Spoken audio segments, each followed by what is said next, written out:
Thanks for tuning in to this episode of Once a DJ.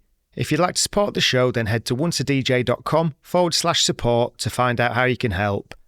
If you'd like to get in touch with any feedback or suggestions, email onceadjpodcast@gmail.com. Once a DJ is produced by the good people at Remote Control. If you'd like to find out more about working with them, head to remote-ctrl.co.uk. Time for the show.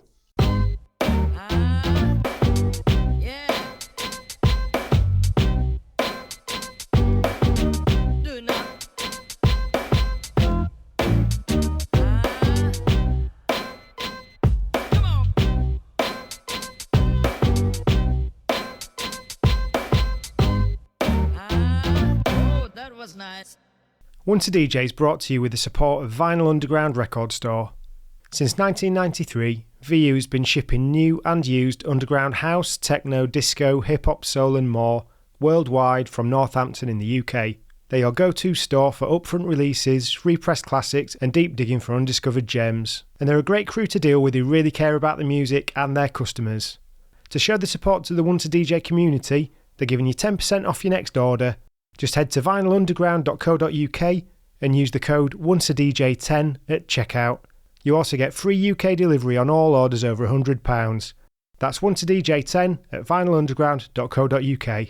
So something I'd like to do, if I don't know if you like it or not, because it's a bit different. I'm quite bad at doing the intros on the podcasts. Sure. So I was kind of going to experiment with a different format, but it is a little bit Alan Partridge. Okay. So let's see if it works or not. So, let's give it a go. If your name's not down, you're not coming in. Well, fortunately for us, today's guest is. He's a DJ partner of former guest Andy Smith, one half of Kicks Like a Mule, a founder of two of the UK's most important dance music labels, manager A&R. He's done all sorts. So, Nick Halkes, welcome to Once a DJ. Thank you for inviting me along, man. It's good to be here. Yeah, it was interesting to kind of do some research on you and just be like, wow, there's a lot of stuff here to get into. So there is. I've been in the game a while, man. yeah.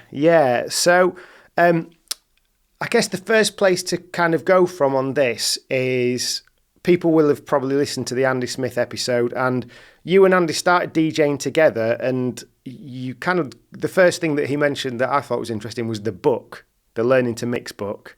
Oh, right. Have you got any sort of memories about that and whether it was useful or not? No, not particularly. It's because my memories of essentially embracing DJing are all about watching people DJ and then trial and error myself, really. So for me, that was very much how I picked up the skills. I remember seeing, I don't know whether Andy mentioned this, but I remember when we saw these guys, the Crazy Psychedelic Shack play, the mobile dudes, they had like a telephone, handset thing like you get from an old phone box. Did Andy mention this on his podcast? Right. So that was what they were using to queue up the records. This sort of like a British Telecom clunky, chunky, big handset. And Andy and I didn't know what queuing up records was at that point. So we see them with this, holding this telephone thing, which obviously they're using as a headphone. And we're like, why is the guy on the phone? Like, while he's like DJing? And the best thing that we could come up with was maybe it's like a walkie-talkie, and he's having a conversation with like a guy in the van, at the back of like the party in the car park, going, oh right, like all of the Northern Soul's going down really well here. You need to bring some more from the van. To replenish my stocks, because I've played like 2 or 3 of them and it's going great, but we've got a load of heavy metal rockers in here tonight and I've got no heavy metal 7s in the crates. You got emergency, you got to get hold of some Black Sabbath 7s and Motorhead, bring him in. Yeah, that's like if the A-Team were going to DJ. Yeah. And then we realised, and we chatted to the guys, and they said, "Oh no, we queue up a record like this." Oh, okay, you're finding the start point of the record. Okay, right, we get it now.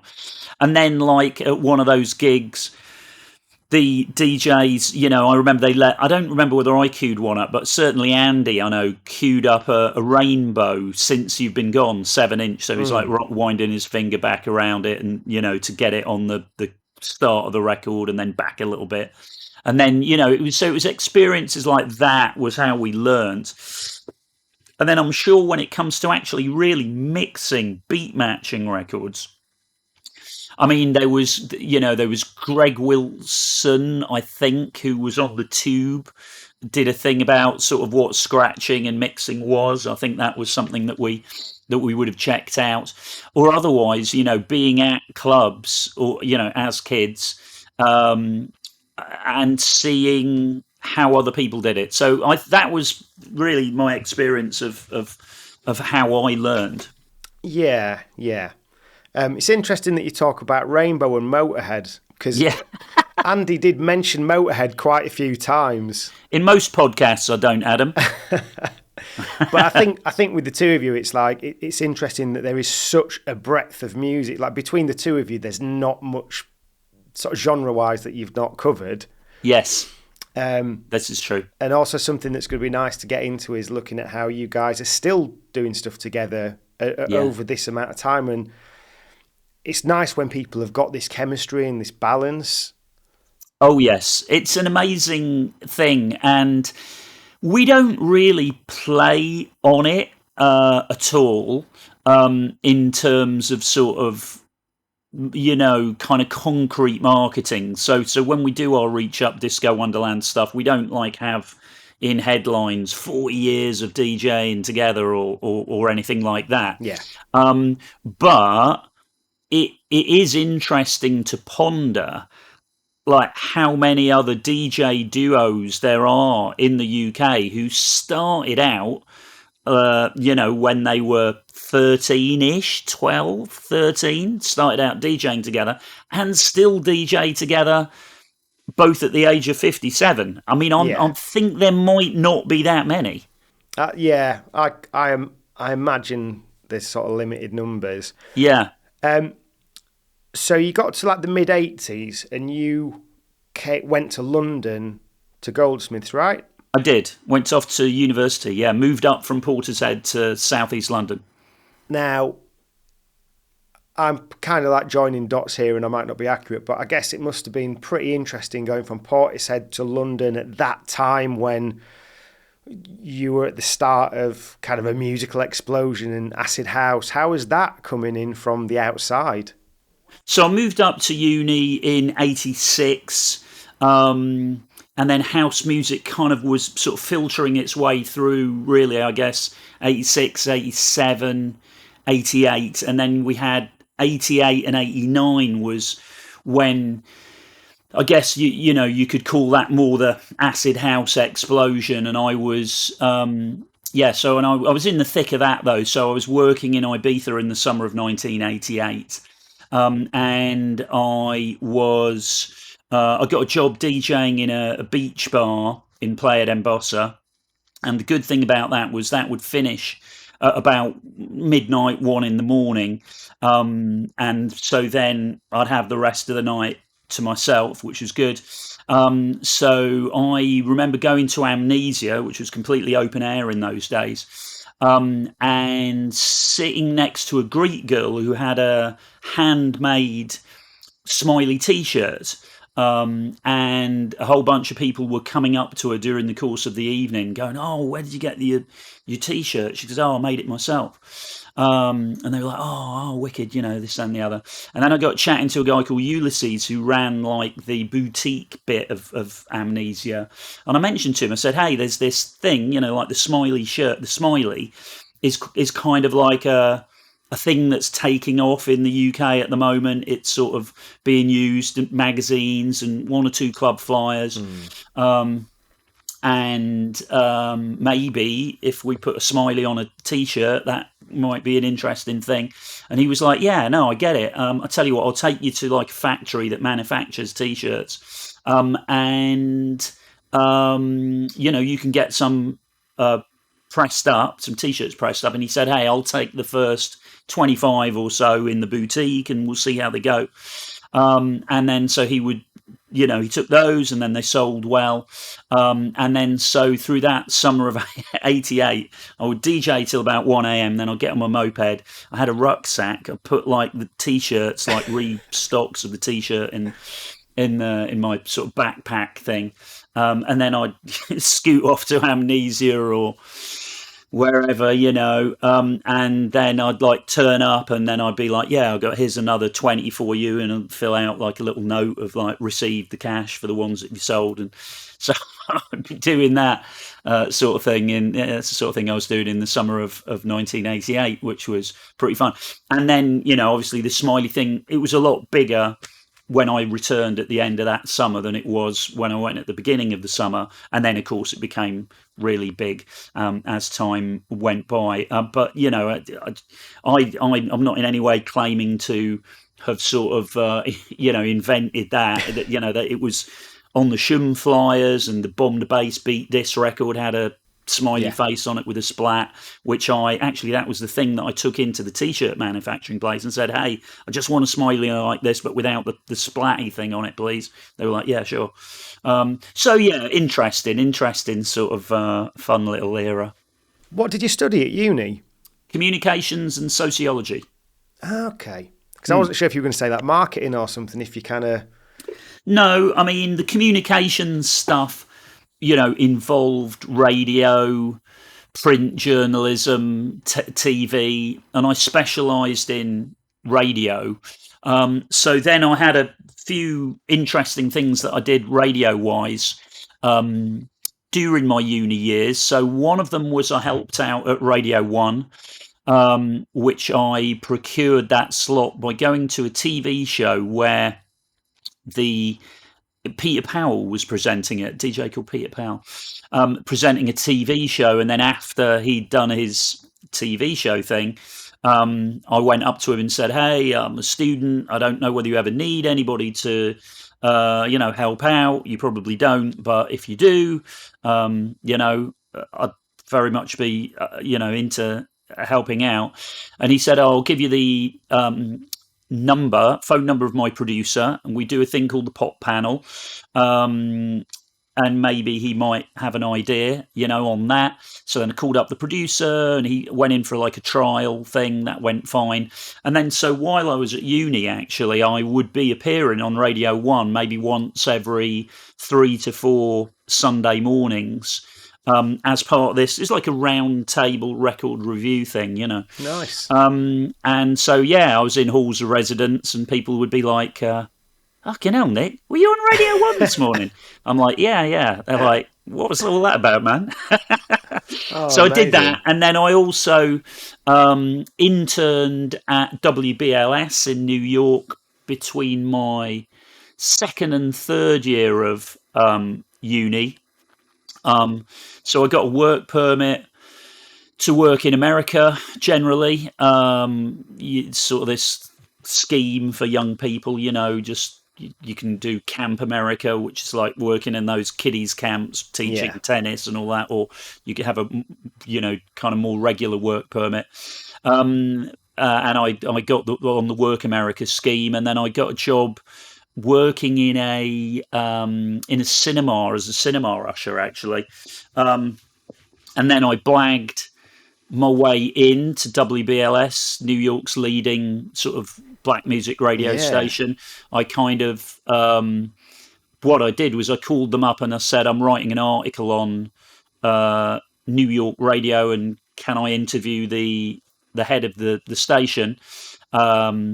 Literally made it up. I wasn't writing an article, but I thought maybe that's something that might be interesting. And then I didn't expect to hear anything back, but they called me back 10 minutes later, said, yeah, sure, you can come in and do the interview tomorrow morning. I was like, oh, okay, blimey, yeah, okay, great. Put the phone down, then I'm like, oh shit, I've got an interview to do tomorrow and I haven't got any questions or anything. So I'm like, scanning the dial, listening to stuff, just trying to come up with some stuff. And then I went in the next day, did the interview, kind of hung out at the radio station. Got shown around basically by a very nice lady in the programming area, and then we were chatting, and I explained, in an ideal world, I'd find an internship or something, blah blah blah. And she said, "Okay, if you've got a bit of time this afternoon, can you file these records here, call up these record stores, compile a chart?" Yeah, sure, I'll do all of that. Got to the end of the day, and I said, "Oh wow!" And she said, "Okay, that was great." I said, "Well, thank you very much for allowing me to, help out for a couple of hours." And she said, "Well, okay, so same time tomorrow then?"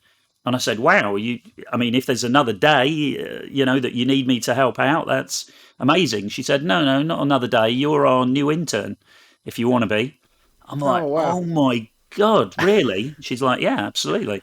I'm like, "That would be the most amazing thing ever." So I went in the morning to do this interview, and I came out essentially with with an internship, which meant that I then went into WBLS, Monday to Friday, helping out, dealing with the record library requests. I was like the kid, who would, if Marley Marl was in doing his lunchtime mix, which he would do regularly, I'm like, "Hey, do you want me to get any sodas or sandwiches from the deli?" And he's like, "Yeah, man, get me a this, that, and the other." And I'd go and get the sandwiches in. And Was Mr. Magic there prior to that? He was. Was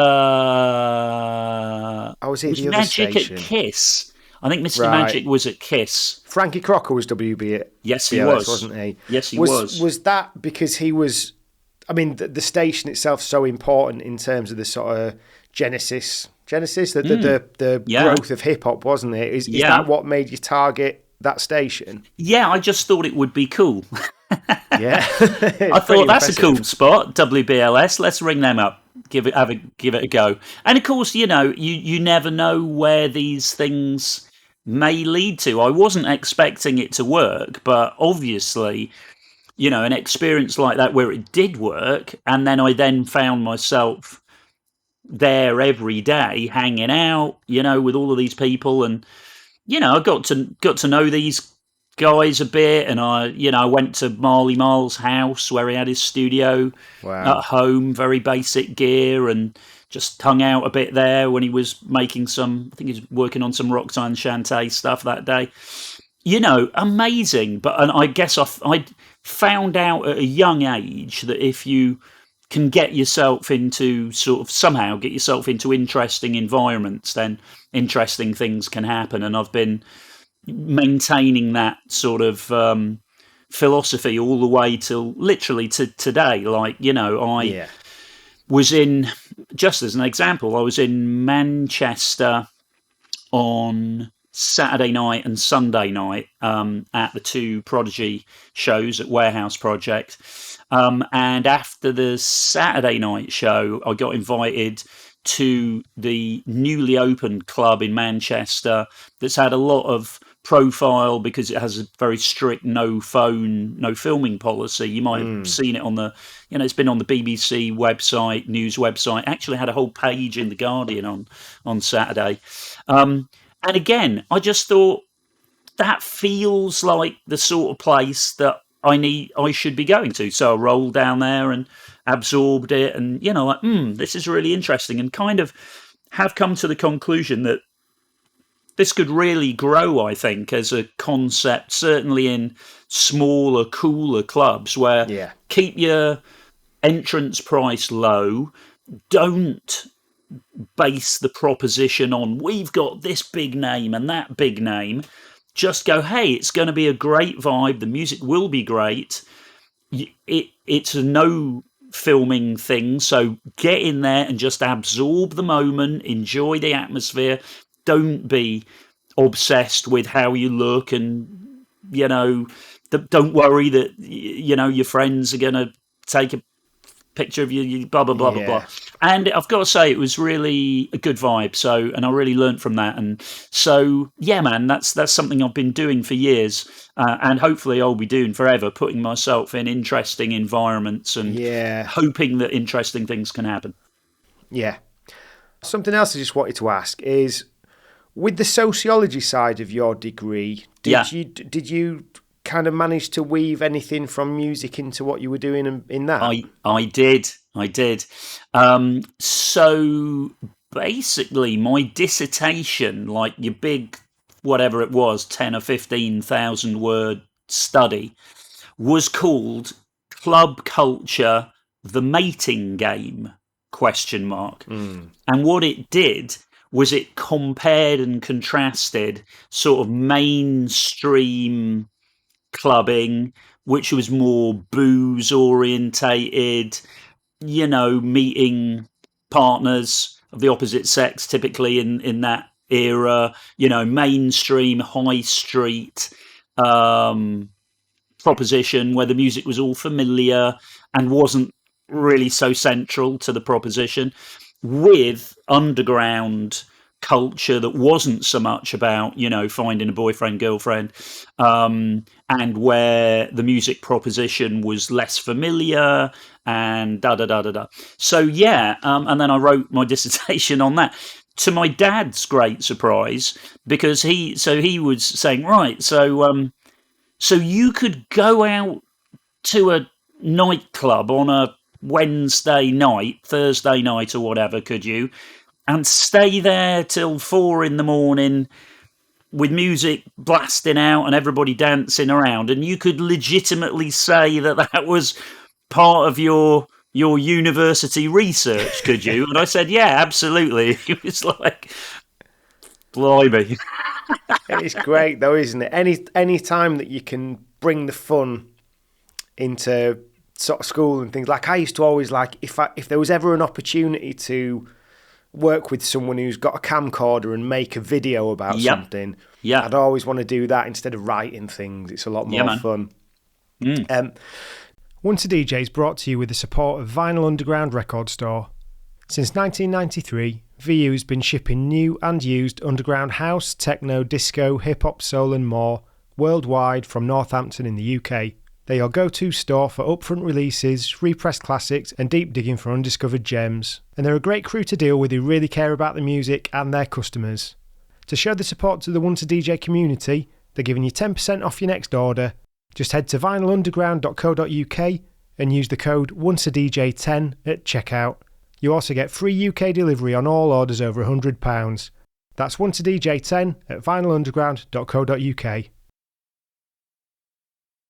I wanted to create a product for the listeners to be able to support the show and for the guests as a token of gratitude for being on, so I've teamed up with Sure Shot Shop to create some Once a DJ 45 RPM adapter clamps. These are my weapon of choice as a 45 adapter, as they add stability and grip to aid you in any setup.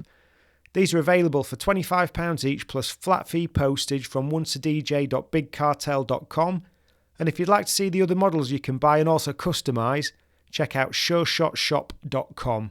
So, what was the plan after uni then? Did you have one or? Yeah, so I started off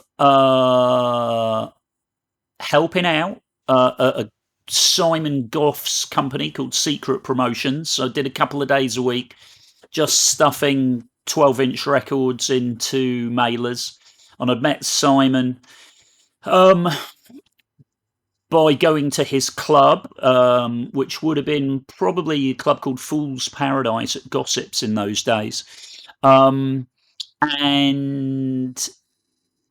yeah, kind of was, so that was a first little step into the UK industry. I forgot to say, actually, when I came back from WBLS, I also worked as the UK rep for Easy Street Records, the New York dance label. So I kind of went to see various record label people in the UK, Tongi at FFRR or Danny D at Cool Tempo, etc., right. And was like, hey, I've got this record that's going to be released in a month's time on Easy Street. Maybe you want to license it. And so for my final year of uni, I was getting involved in that, and that was good because those meetings all felt like kind of unofficial interviews, because then the people I was seeing would then go, right, so how come you're the UK rep for Easy Street? What's you still at uni? And I'll go, oh, well, I was working at WBLS in the summer. So, it kind of came out of that. And they're like, and how come you were working at WBLS in this, I'd kind of had that experience. So then I started doing the part-time with Simon, and then a fella who worked there full-time called Guy left. And then, of course, they needed a full-time employee, and I was the kid who was helping out. So I knew how it all worked, where the records, what you needed to do. So then that became my first full-time gig in the UK. But whilst it was a start, of course, as you know, for years I'd been building up towards it, because whilst that was my very first full-time gig, I'd been hanging out in Amnesia and Ibiza. I'd been, the summer before, I was at Paradise Garage in New York when I was at BLS and doing all of this stuff. So I'd had and helping out at Radio 1, as I mentioned earlier. So I'd had quite a lot of suitable experience before, like, my first full-time job happened. Yeah, I guess that this is the thing of just going back to what you were saying about getting yourself into different environments and things like that. It's all education, isn't it? Certainly is, mate. Yeah. And, for anybody who wants to really, achieve anything in a specific area, you need to learn about it. You need to hang around. It's why, there's footage, isn't there, of Alan Shearer as a ball boy for Newcastle, when he was a little kid. How does Alan Shearer go from being a little kid to being a great professional footballer? Well, you get involved and you hang around at the club and you clean the boots and you get a feel for what the training ground is like, and what what it's like to be in a big stadium when you've got some work responsibilities. You're not just watching the match. You're also, you're hanging out and you're working in that kind of role. So I think this is what people should do. If they, if people want to DJ, go hang out, watch DJs, or if you want to promote rock bands, go to rock gigs and hang out and stand by the mixing desk and learn what's happening there, or get there early and see, when people are loading in, what's going on. If you, or chat to the guest list person on the door and say, may I ask how you got this job?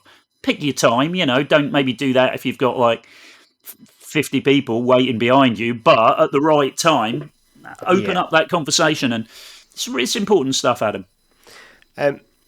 So from there then, can you tell me about meeting Richard Russell? Yeah, so I suppose I went from Secret Promotions to working for City Beat, Tim Palmer, Tim Palmer's label, and Tim ran Groove Records in Soho, and also had the City Beat label.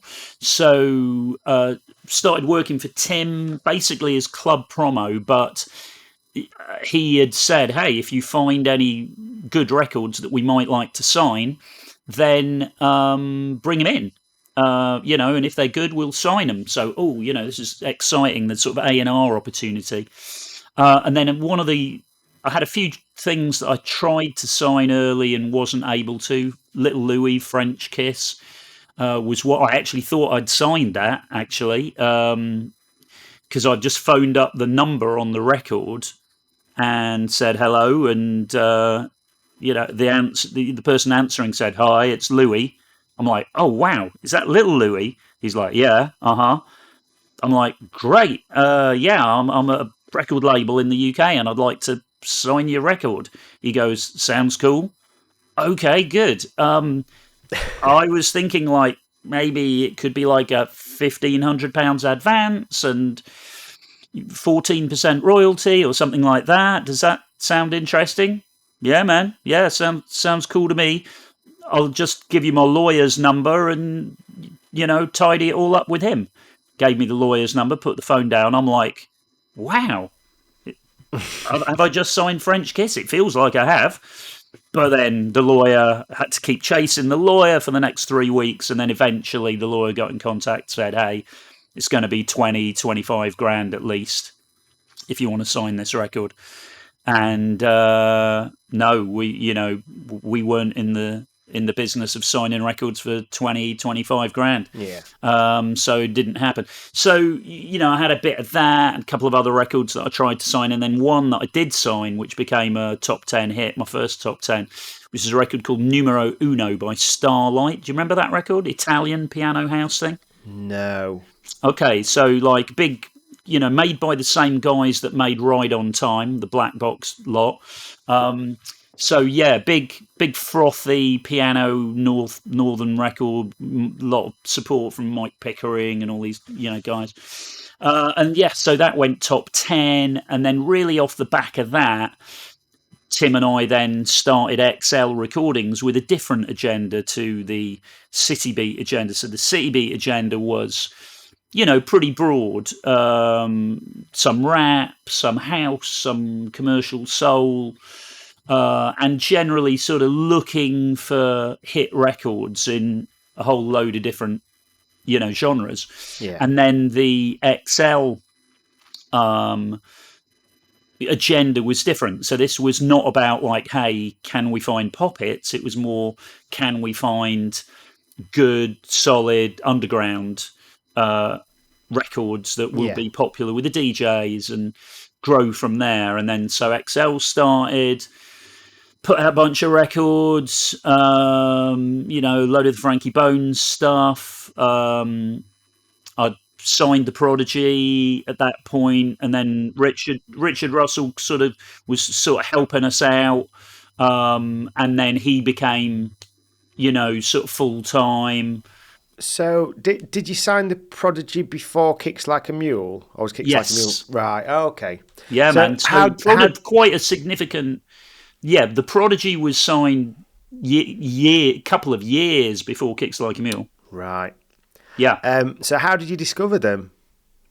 Liam called the office and said, I'm a DJ with a rap act called Cut to Kill, but I've made some music that isn't right for the rap act, and I'm wondering if I can come and play it to you. And fortunately, I said, yeah, come along and whatever, and play me the music.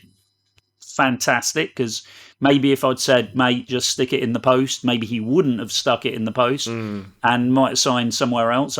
Quite probably the case. But I said, yeah, sure, come down. And then he came down, played me some demos. And I thought, yeah, this is good, exciting, dynamic underground music, and it's the sort of thing that we should be doing. So then made an offer a couple of days after the meeting. It was agreed swiftly, and we were up and running. So it's pretty smooth, really. But what I didn't perceive at the point of signing was I wasn't thinking, wow, here are big crossover hit records, or I wasn't thinking here's an act that are going to sell a lot of albums. Well, for one reason, because there wasn't an act at that point. It was Liam making, the music without any live component. The live aspect happened post signing. So, it wasn't, a lot of record labels wouldn't have signed the Prodigy because it just didn't have the components that at that time you would have thought you might have needed to have proper big success. So yeah, that was that. So was it you guys at the label that said you need to kind of work out a way to make this a live act, or was it Liam wanting some kind of... I just said to Liam, have you got a vision for how you'd like to grow this? And he said, yeah, I want to have a band. And I said, oh, great. Because at that era, it was kind of like more of a bedroom DJ thing. There wasn't that many kind of live acts that were on the circuit. And I said, have you got the personnel? And he said, well, I've got a couple of mates, and I've asked them if they fancy, being in a, us being an artist together, and he said, yeah, they've said they're up for it, but we haven't had any rehearsals or anything, but I'm sort of hoping that might work out. And obviously it did. Yeah. Yeah, because it's so nice that you started the label just wanting to focus on the underground, but, yeah, you know, they've been such a successful group. Oh, it's amazing, isn't it? You know, it is incredible. And where are the other notes on there? And you had SL2. Yes, Matt and John, Slip Matt and Lime. Great to work with. Slip Matt, really, really hard-working guy, great guy. Still an incredible DJ, and we had fun, you know, and we worked together, getting that whole thing off the ground. And there's all sorts of little funny anecdotes there. I mean, one thing I remember about SL2 was On a Ragatip didn't have a name when we cut the record.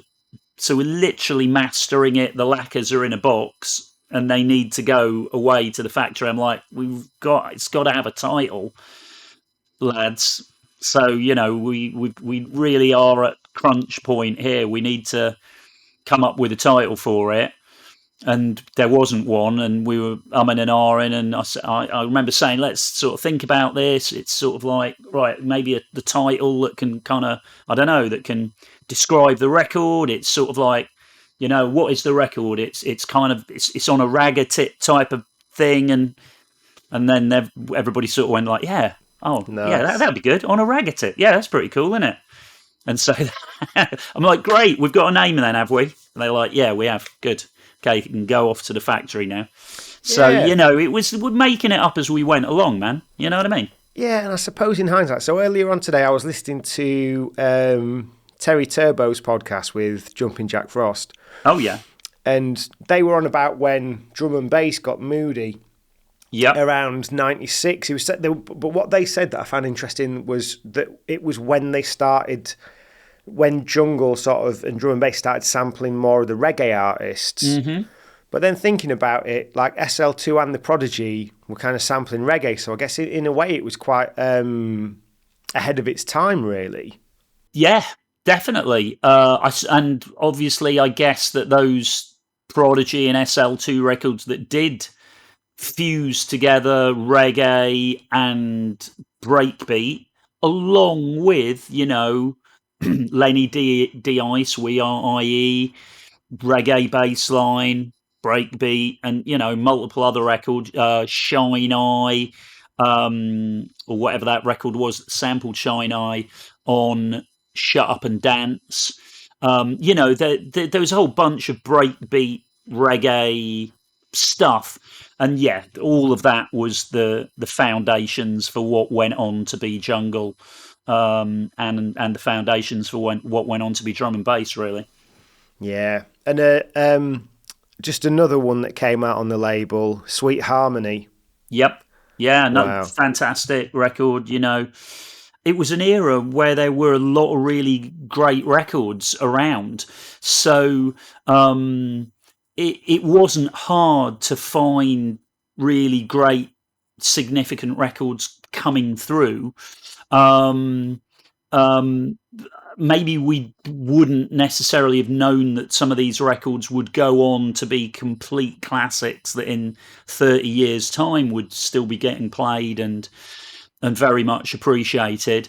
But it was a vibrant era, and hey, there was a lot of crap around as well. So it would be wrong to look back at that era and just go, "Oh, music was amazing, wasn't it?" In like 91 and 92.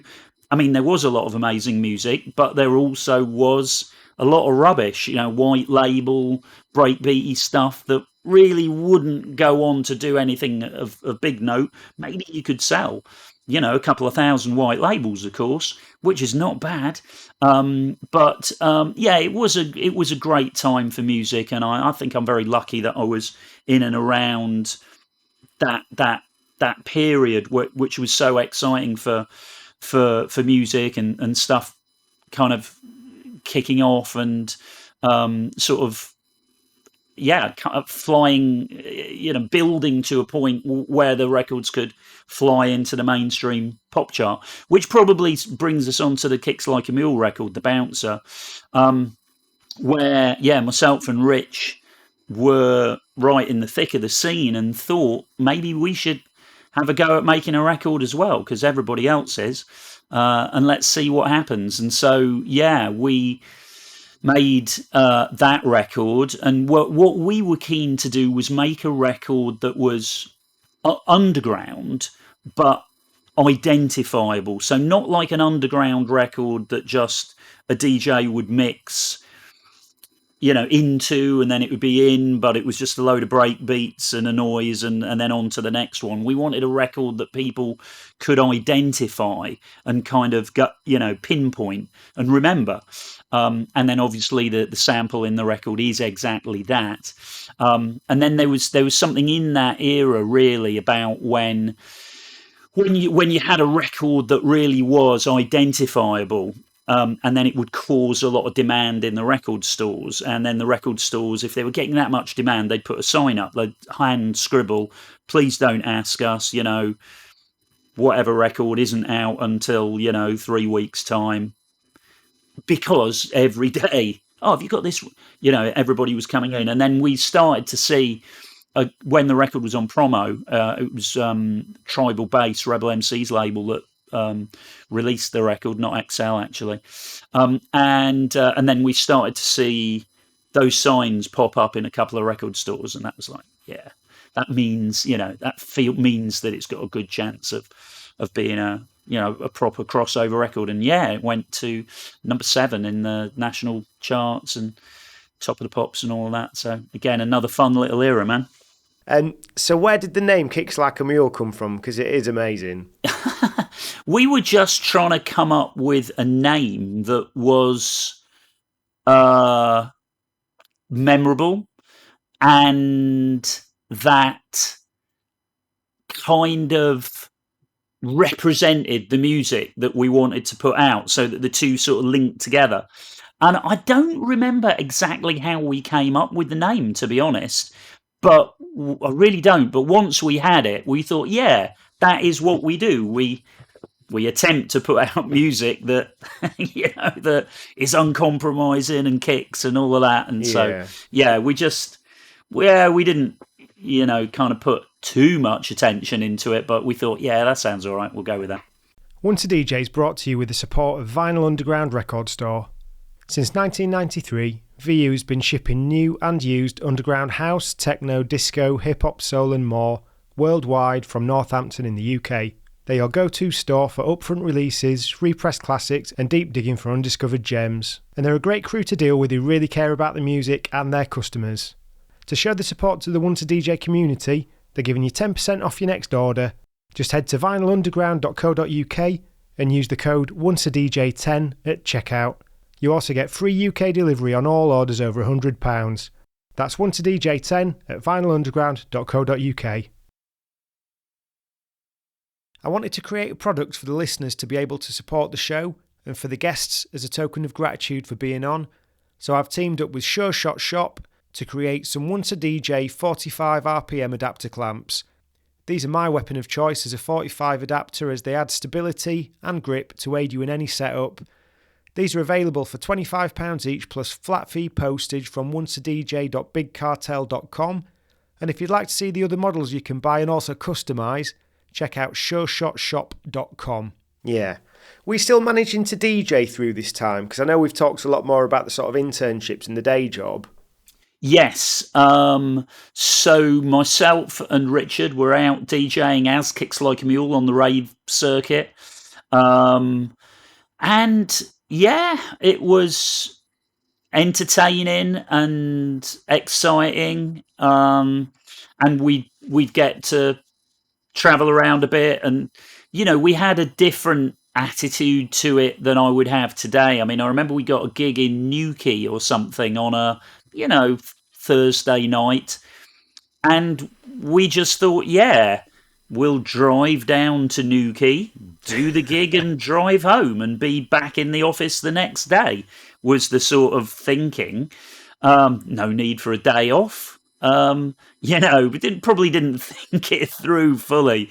Kind of got back to London about 7:30 in the morning, having left at probably 3 in the afternoon the day before. But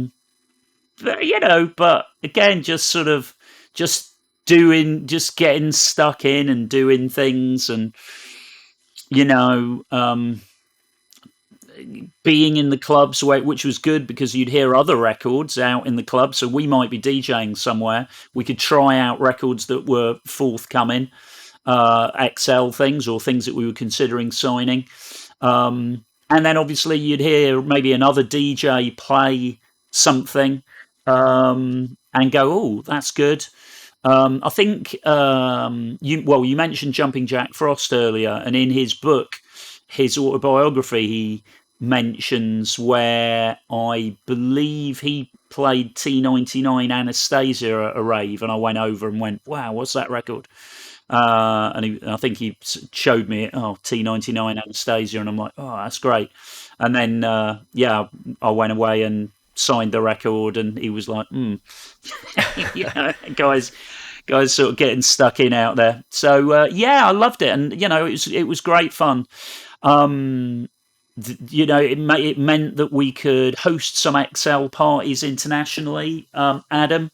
So, there was some gigs in interesting, different places that we did, and that was a theme really that carried through the Positiva era. So when I left XL and moved to Positiva, set up a new label for EMI, that also carried through, and there was a whole bunch of label night activity there where I got to DJ all over the world. So it's I've been very lucky to have had a long thread of DJing across the years. Yeah. So when you'd be going out and sort of testing records, how good was your intuition? Did you have any, or did you have many where you were convinced they'd be big and they'd smash it and they just really didn't?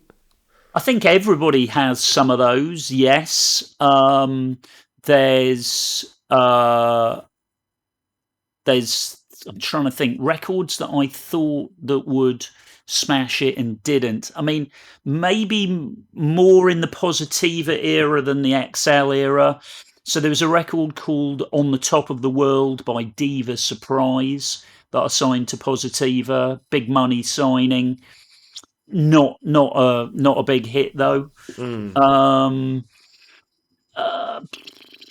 Then there's the records that you underestimate. Of course, the ones that you think might be sort of top 10 records, but then they go on to be real smashes, and you go, wow, you didn't see it being that big. There's artists that I've underestimated. I mean, I had Orbital came to see me in the XL era. Well, it's actually before they were Orbital, funnily enough. They were called something like D&S Building Contractors or something in that era. But I just didn't hear any music that I thought was good enough to sign. So I was like, it's cool, but not hearing anything there. And then they made Chime, and I kind of missed Chime, I think, somehow. And so, they were off, But this is all part of it, man. Yeah, I think overestimating stuff, underestimating stuff, calling some in the middle. This is all part of the game. So looking at Positiva, a few of the big ones there. We've got Junior Vasquez, if that's how you pronounce it. Get your hands off my man. Yeah. You'll find out the more I say on these things, there'll be things that you'll think, why has he left that out? Because I don't know that much about sort of house and dance stuff. Buckethead's the bomb, obviously. Yes. Did you realise that was going to be as big? That's what I was going to ask you. Sorry. Was there kind of a model that you had that was kind of licensing stuff that was out in America for Europe? So the Positiva era model was very much built around great records that can have a strong club base, and then hopefully curve beyond that club base into something a lot more crossover. And so my view was really wherever the record comes from, whether it comes from America or Germany or, Scandinavia or whatever, I'm interested in having the best record I can possibly have is the most important thing. The most important thing is not having it for the world or having it for life of copyright. It's okay if it's a license deal, it's 10 years, and maybe we've only got the UK. That's fine as long as that is the killer record, the one that we really want to sign. Let's get that one. I'd rather have the record that we really believe in for a smaller territory in a small amount of time than have a record that I'm not so confident in, but we've got the world and all the rest of it. And so there was an education process for EMI in that, because I was going in and saying, no, we need to sign this record. And, maybe some of the people at EMI were going, but like, the territories are very small. Why are we doing it for such small territories? Because we need this record. We got to get this record, So that was, and so the Positiva era was great. There was some amazing records. Some of the biggest records actually didn't have that much competition to sign them, which is quite interesting. So I like to move it by reel to reel. Didn't have any competition actually. Wow. To sign that, we were the only people who were up for it. Buckethead's the Bomb, that had a couple of labels sniffing around and offering, but it wasn't too difficult for us to get that signed.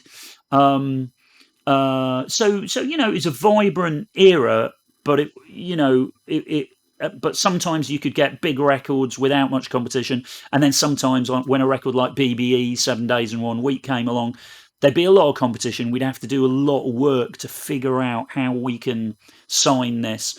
And I remember, for example, on BBE, the French company that we were dealing with, they said, hey, you can't have vinyl rights. We need to maintain vinyl rights ourselves.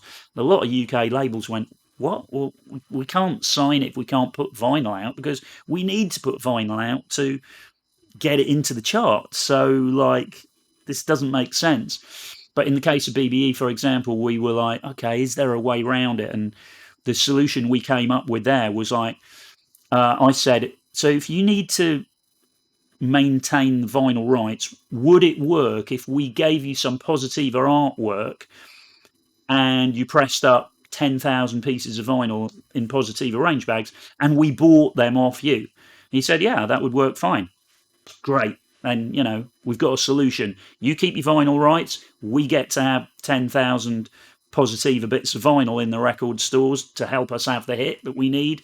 And, and of course the record was a smash, but it needed sort of thinking and some lateral thinking, and some, we didn't get every record that we tried to sign in the Positiva era either, of course, and some artists just decided they wanted to be somewhere else. Robert Miles tried to sign Children, but the artist, he wanted to be on Deconstruction, wanted to be on the same label as Sasha, fair enough. But an amazing era. And then from a DJ perspective, the Positiva time was great, because again, we were able to do parties and club nights around the UK. We did stuff I did Japan and Israel and various places around Europe. Canada we went to Canada, which was pretty interesting. So DJ'd on kind of like live TV there. It's like a Positiva thing. And I remember we didn't know much about this TV show. We thought it was just going out in Canada, but then we got there, and I can remember the person who was hosting it was going like, blah, blah, blah, and shout out to who, so-and-so in Panama and so-and-so in Costa Rica. I'm like, this is a bit weird. And I asked, they're like, oh yeah, it gets like a simulcast. It goes out, gets broadcast on these Latin American TV shows as well. I'm like, really? It's like, yeah. It was like Much Music from Canada was, and their dance bit of programming was, so went out on loads of other countries. So that was that was almost like the first time I'd done something that was like what now would be called like live streaming or something, or like a live broadcast thing. And we were DJing, myself and Kev Robinson. And I think Kev was like, yeah, I think I'll leave this one a bit more up to you, Nick, if that's all right. I'm like, okay. But, it was one of those ones where you get in the mix, you get it working, and then it just goes out a bit, and you're like, yeah, whoop, into the next record. I'm not going to be clanging away live in front of 15 different countries at the same time. So, yeah, but, again, all part of the mix. Yeah, I was DJing the other night somewhere on one of the Pioneer 900 mixes, and I kept using the echo to go out. Okay. But then when I go back into that channel, I'd still have the echo on. I kept having to turn it off. I'm like, oh, God, I need to just give up on doing this. Well, don't give up. Clang in a few bits and a few challenges. That's all part of the game. But never let that stop you really from DJing, because so long as you DJ, things won't be perfect. You will mess up the odd mix. You will bring something in at a point that you didn't plan to, or you'll start queuing something up and the faders up, and it all goes with the territory. And it's fine. It's a human process. And I think that people if they see that you mess something up slightly, or me and Andy play vinyl a bunch, and sometimes a record jumps or whatever, and we, maybe we'll get on the mic and go, we're playing some vinyl. That's what happens sometimes. And you move on, and people kind of appreciate the honesty of that. Something else that came up when I was doing my research was Bagley's in that sort of trance area. Can you tell me about that? Yeah, definitely. So Freedom at Bagley's was an amazing club night. Big warehouse space in King's Cross, 3 rooms, or maybe 4 even, and just rocking, really rocking. So that era was when we were doing monthly Positiva nights there. There was so much amazing music.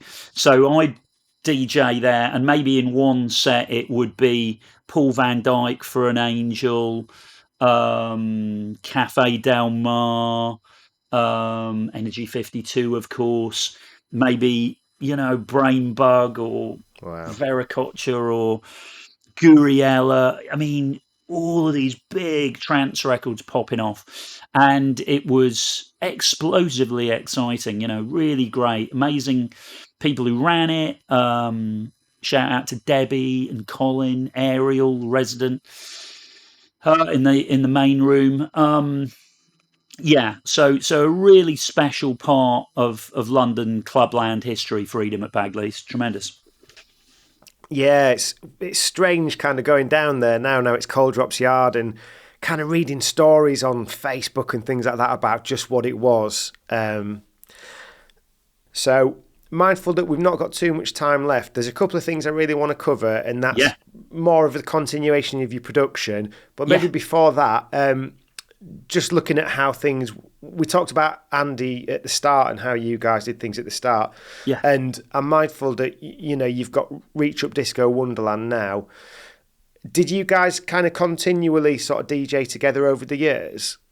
No. So we had a break from hanging out and DJing together.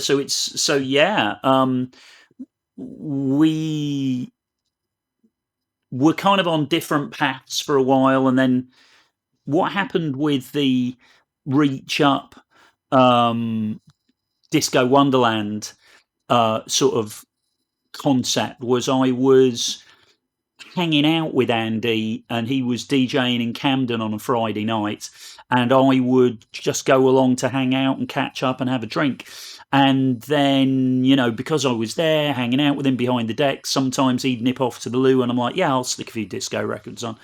And then that, was actually something we really enjoyed, and I enjoyed doing that again, and he was around. And then we thought from that, hey, maybe there is something that we can be doing together. I'd been a little bit cautious about doing anything that had a retro or old school facing aspect to it. just didn't, because there was a time in my sort of DJing career, if you like, where I thought, no, I need to be playing new stuff all the time, exciting, vibrant, new stuff. But then I kind of loosened up a bit, and thought, yeah, it would be good to do some parties with Andy for fun. And so we did a couple of bits, which I think we called 808. From memory, and then we started to get some Reach Up stuff going. We did a bunch with Chrissy Kibosh together as three of us, and then that morphed over the years, and then it became myself and Andy doing Reach Up Disco Wonderland. And it's a source of great joy. I mean, DJing with my best mate, it's a beautiful thing, man. That's amazing. So this sometimes happens where we focus so much on this kind of fertile era when so many things happen in music. We've not really kind of covered much of the last sort of 20 years, really. And I think I've probably got about 600 questions. But yeah, mindful that you've got to jump off shortly. So I think the best thing to sort of get into is talking about sort of production and where else that's gone over the years and your new release that's just come out. Yeah, I mean, so I suppose when we talk about music production and Reach Up, the start of making records for me in this sort of disco-y, housey space was simply, we've got some Reach Up gigs coming up. It'd be really nice to have a few things to play that are exclusive to us, to me, so that I'm not just playing the same tracks that everybody else is. So really the making of some of the original Nick Reach Up remixes and tracks was built out of a desire to make the DJ set more interesting and a bit more original by having music to play that not everybody else had. And then, of course, it's the perfect testing ground, isn't it, for new music? If you've made a disco house record, what better environment is there than testing it out in front of a bunch of people who are bang up for disco and a bit of house music and go, hey, let's see how this record works. And, you know, we play a bunch of classics in both the house and in the disco space. So any new things that we make, you know, are competing alongside some really well-established and fantastic classic records. You know, we're not just playing 2 hours of new underground disco influenced stuff. So you know, if for a new record to stand out, it's got to be, you know, it's got to be pretty decent.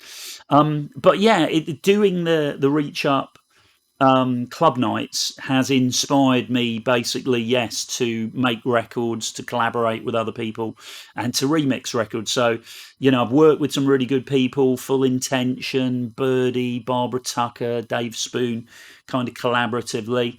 And I'm a big fan of that. And I've been lucky enough to remix some really cool stuff. And obviously you can't go wrong if you've got a great start point of a track to remix, and those original elements are really good, then you're off and running from the get-go. So yeah, I remixed Degrees of Motion and Expansions, Kylie, DeLacy, Mel C, some interesting sort of bits and pieces, some classic repertoire. Actually, DeLacy and then a Hot Streak, Bodywork, both Easy Street masters, so the company that I worked for when I was in my third year of uni. So that was kind of a bit of a nice full circle thing. And yeah, I've loved that process of being involved, making music or doing remixes and things. Yeah, continue to do so. And I guess that brings me to a record that is out imminently at the time you're recording, which is called Do It. That's a record that's a collab between myself and Steve Mack. So Steve Mack, legendary house producer, half of Rhythm Masters, and he's worked with all kinds of people and works with Irvin Welch on the train spotting sort of theatre proposition. He's involved in all of that. He's done a load of great stuff over the years. And so Do It is a record that samples Raw Silk, Do It to the Music. So that's a classic record really on West End that I would play sometimes at Reach Up shows anyway in its original format. And then we tried the record out a few times, or I played the record out a few times at Reach Up, tweaked it around a little bit, then got the record finished. And it's, there'll be more of that process, I'm sure, making records for the dance floor, improving them, hopefully putting them out, and then moving on to, whatever's next. Well, what we'll do is we'll put the link in the show notes for the record. Yes, thank you. So what else is coming up in the future for you then, Nick? Have you got anything planned in that you're heading into the new year with? Yeah, so the next bits and pieces for Reach Up, we've got New Year's Eve, which is at Levels in Peckham, which is a sort of converted multi-storey car park, been turned into a great venue. Myself and Paul DeCane running the Reach Up room there for South London Soul Train, which is a wonderful, well-established club brand in its own right. So that's New Year's Eve. January 4th, myself and Andy back at Magic Garden, which is in Battersea, our monthly residency for Reach Up there. We are now at the time of the year where we start booking in festivals for next summer. So we've got a couple of bits that I'm sure we'll announce across the next maybe month to 2 months, one of which we just wrapped up a couple of days ago. So we always, look forward to festival season, hopefully we'll be back out with a whole bunch of shows there, and then there'll be more music coming. So I've made a track with a guy called Stevie Keys, who runs an amazing venue in Thailand that I DJ'd at earlier this year. So we've got a collab record coming up, and I've got a couple of other sort of remixy collabby bits that will roll out through the course of the year as well. So yeah, I mean, it's all stuff that I enjoy. The DJing, the making the music, collaborating, etc. on the Reach Up side of things. So yeah, there'll be more of it because I enjoy it, and it helps put me into interesting environments where interesting things might happen, which, as I mentioned before, is sort of a big theme for me and something that I'm keen to keep doing. Brilliant. Well, thanks ever so much for your time today, Nick. You're welcome. Thanks for inviting me along, man. I mean, I do agree with you. We could chat for hours probably, but yeah, there's a working day. There's work to be done. Got to crack on, man. This is it. All right, mate. Well, yeah, thanks ever so much for your time and all the best. All right, thank you, Adam. Take care, mate, and all the best with your podcast series. Keep up the good work, mate. Thanks for tuning in to this episode of Once a DJ. If you'd like to support the show, then head to onceadj.com/support to find out how you can help. If you'd like to get in touch with any feedback or suggestions, email onceadjpodcast@gmail.com. Once a DJ is produced by the good people at Remote Control. If you'd like to find out more about working with them, head to remote-ctrl.co.uk.